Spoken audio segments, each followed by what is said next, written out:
అడగాలి మంగాలి. అయితే ఈ వీడియో చేసే ముందు మీకు ఒక చిన్న ఎగ్జాంపుల్ చూపించినాక ఎందుకు చేస్తున్న వీడియో అనేది వివరిస్తా. ఒకసారి సైడ్కి పెట్టి వీడియో అయితే ఈ సైడ్ చూడండి ఎంత నీట్ గా చేసిరో.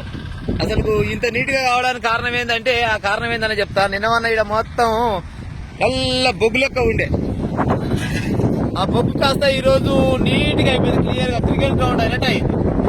ఎందుకు అయింది క్రికెట్ గ్రౌండ్ అయినట్టు అయిందంటే ఒకసారి ఆ లారీలో కూడా చూపించండి. నేషనల్ హైవే మీద పోయినట్టే పోతున్నాయి బండ్లు.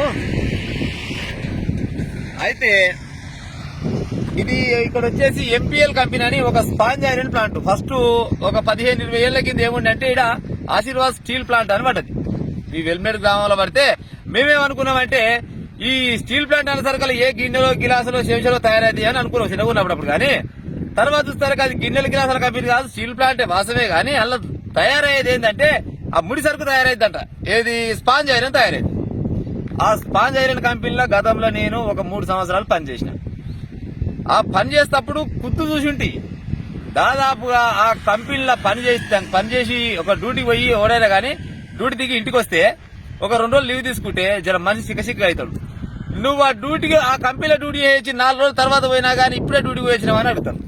ఎందుకంటే మొత్తం నల్ల దుమ్ము అండ్ల ఆ కంపెనీలో ఏది వేస్ట్ కాదు. లాస్ట్ ఆ డస్ట్ ను కూడా అదేంటి మన అగరబత్తీలకు లేకపోతే చిన్న చిన్న కోల్ వస్తుంది. ఆ కోల్ని ఏం చేస్తారంటే ఇటుక బయటలకి ఇట్లా ఏది వేస్ట్ లేదు. కేవలం మనుషులు ఒకలే వేస్ట్ అలా మనుషులు అంటోళ్ళు పని చేసిన వాళ్ళు దాదాపుగా పెద్ద బీమారు వచ్చిన ఎట్లయితారో అట్లా అవుతారు. ఈ చుట్టుపక్కల ఉన్న కంపెనీలు ఈడికే గబ్బు కంపు వాసనలు వేస్తున్నాయి. అంటే ఇదో కొత్త కంపెనీ తయారైంది. సరే ఈ కంపెనీ ఇలా తయారైందంటే ఇలా ఏం తయారు కాలేదు, చాలా రోజుల క్రితమే తయారైంది. కానీ మళ్ళా దీన్ని అంట విస్తరణ చేస్తారంట. మళ్ళా కొన్ని 100 కోట్లు దగ్గర పెట్టుకుని మళ్ళా ఈ కంపెనీ విస్తరణ చేస్తాం, మీ దగ్గర ఏది ఉపాధి కల్పిస్తాం. ఉపాధి ఓడి కల్పించమన్నాడు. మేమేమైనా అడగ తింటున్నాం లేకపోతే మేమేమైనా బయటకు వెళ్ళొచ్చి పొరుగు రాష్ట్రంకి వెళ్ళొచ్చి వీళ్ళ బత్తానికి వచ్చినాం ఆ కంపెనీలు ఉన్నాయని. వీడికే 10-15 కంపెనీలు ఒక్కొక్క కంపెనీ ఒక్కొక్క రకమైన వాసన, ఒక్కొక్క ఈ వాసన వస్తుంది. ఒక్కొక్కటి చెప్తే ఈ కారం ఉంటుంది. మీరు రండి ఈ వీడియో చూస్తే వాళ్ళంతా ఈ చుట్టుపక్కల ఏరియాలా ఏదన్నా కాకి ఆలిపోయినా కాకంటే ఖరీదైన ఉంటుంది. కానీ ఏదైనా కొంగాలిపోయి వేరే ఊరికి పోయిందనుకో పక్క చెప్పొచ్చు ఇది పలానా వెల్మేడ్ కొంగరా అని చెప్పొచ్చు. నువ్వు ఆరేసిన బట్టలు బయట ఆరేస్తే మార్నింగ్ లేస్తారు కల్లా నల్లగా అయిపోతాయి. ఈ డస్ట్ తోటి జనాలు మొత్తం దుల్దలు. ఒక్క ఇంటికి ప్రతి ఇంట్లో దుల్ల ఉన్నోళ్ళే ఉంటారు దాదాపు ఈ చుట్టుపక్కల. ఎందుకంటే ఆల్రెడీ గ్రౌండ్ వాటర్ ఖరాబ్ అయింది. కొన్ని 100 కిలోమీటర్లు ఏమంటారు 100 ఫీట్ల లోతు బోర్లేసిరు. అట్లాగా వాటర్ పొల్యూషనే, కాలుష్యం పొల్యూషనే. ఏ రకంగా చూసినా మొత్తం వెల్మినేడు మొత్తం క్యాన్సర్ బాధ వచ్చిన లెక్క అయిపోయింది. ఆడు ఎప్పుడు అసలు అనేది తెలియదు కదా. ఈ ఊర్లో ఉన్న వాళ్ళు కూడా ఈ ఊరే కాదు చుట్టుపక్కల వెల్మేడు, పిట్టంపల్లి, బొమ్మసేరు, పేరపల్లి, కిష్టపురం, మళ్ళీ పోతే ఇటు మొగిల్దేరి, బోయగుబ్బ, చిన్నకాపర్తి, పెదకాపర్తి 10-15 ఊర్లు సర్వనాశనం చేయడానికి బాగా ఎంచుకూరు ఈ వెల్మినేడిని ఎంచుకూరు. ఎట్టేసుకురు ఆ గోగుల్లో కొట్టినట్టుండి ఏ ఊళ్ళో అవినీతి పనులు ఎక్కువ లేకపోతే ఏడ దొంగల లంగలు ఉండని ఆ సెర్చ్ చేస్తే ఆ గోగులో చూపించినట్టు పడుకున్న వెల్మేడ్ అని చూపించినట్టు గతంలో చేసిన ఈ పాలకుల పుణ్యమాట. ఇక ఈ ఊరు ఈ రోజు ఈ పరిస్థితికి వచ్చింది. ఈ వెల్మేడ్ లో ఉన్న జనాల కంటే ఇప్పుడు ఈ కంపెనీలో పనిచేస్తూ ఉన్నారు ఎక్కువ. ఈ కంపెనీలో పనిచేస్తే కూడా ఈ ఊరిలో అయితే కాదు, ఇక్కడ అయితే కాదు. ఏమైనా బయట వాళ్ళ కోసం పెట్టుకురు, డబ్బులు సంపాదన కోసం పెట్టిరు. ఈ ఊళ్ళో ఇప్పుడు ప్రస్తుతానికి మేము 40 ఏళ్ళకి వచ్చినాం, 40 ఏళ్ల దాకా అయితే బతున్నాం. కానీ మా పిల్లలు అయితే 10 ఏళ్ళు కూడా ఉండరు ఈ ఊళ్ళో. ఇదైతే వాస్తవం. ఇప్పుడు ఈ వీడియో కొంతమంది నచ్చకుండా ఈ వీడియోను కూడా చూపించుకోవచ్చు, నష్టం లేదు. ఎందుకంటే ఉన్న వాస్తవమే, ఉన్న ముచ్చట చెప్తున్నాం, అబద్ధం చెప్పిన పని లేదు.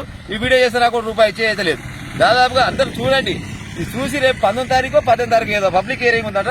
ఇక దానికి మరి ఎంత కథ ఉంటుందో, మరి ఓలోకి ముడుపులు ముడతాయి అనేది ఇక మళ్ళీ 19 తారీఖు 19 అనుకోండి 19 తారీఖు తర్వాత మళ్ళీ ఒక వీడియో పెడతా. కానీ ఈ ఊరిని సర్వనాశనం అయితే నాకు తెలిసి ఒక 10 ఏళ్ల తర్వాత వెలుమినేడు అనేది ఒకటి ఊరు ఉండేనేమో అని అంటదేమో. ఎందుకంటే ఇక్కడైతే వాళ్ళు ఉంటారు దాదాపుగా ప్రతి పోరగానికి దుల్దే. ఎవరికైనా రాంగ ఈ చుట్టుపక్కల ఏరియాల పిల్లనిస్తందుకు కూడా ఓడైతే ముందుకు రైతురాడు. వాడు మాత్రం అల్లారు ముద్దుగా పెంచుకున్న పిల్లని ఈ గబ్బూర్లకి ఇవ్వాలనేది వాడైతే అనుకోడు కదా.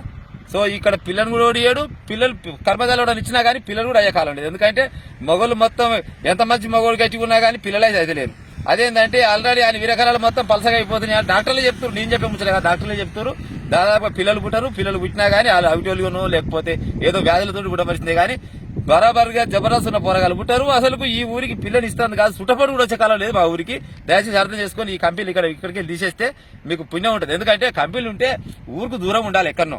ఇది నట్టు ఏమంటారు నడిసంటలో తీసుకొచ్చి కంపెనీలు పెట్టి మీకు ఉపాధి కల్పిస్తున్నాం అంటే ఎవరు కలిపేమన్నాడు ఉపాధి మిమ్మల్ని ఉపాధి కలిపేమన్నాడు. మాకు ఎట్టా మేము జ్వరం పట్టుకొని ఊరు తిరుగుతున్నామా? పంట పొలాలు ఇవన్నీ అక్కడ పెట్టి ఒకసారి అక్కడ పంట పొలాలు అవ్వబడుతున్నాయి కదా. చూడండి, ఈ పంట పొలాలే ఇన్ని పంట పొలాల మధ్యలో తీసుకొచ్చి ఈ పనికిరాని కంపెనీలు పెట్టించి జనాల నాగం చేస్తారు. గత ప్రభుత్వంలో అట్నే ఉన్నది, ఇప్పుడు కొత్త ప్రభుత్వం వచ్చింది. మా ఎమ్మెల్యే గారు అయితే మొన్నైతే హామీ ఇచ్చిపోయాడు. మరి ఏం జరుగుతుంది అనేది ముందు చూడాలి. దయచేసి ఎమ్మెల్యే గారు కానీ మంత్రి గారు కానీ మీరు పెద్ద మనసు చేసుకొని ఈ గలీజ్ కంపెనీలను ఇక్కడికి వెళ్ళి తరిమే ఉపాయం చేయండి. తరవడం అంటే ఇంత పెద్ద కంపెనీలు ఆడేట విక్కపోతారు. కానీ ఇక వచ్చే కంపెనీలు రానియకూరి ఇటువంటి కంపెనీలు విస్తరణ కూడా పర్మిషన్ ఇవ్వద్దని.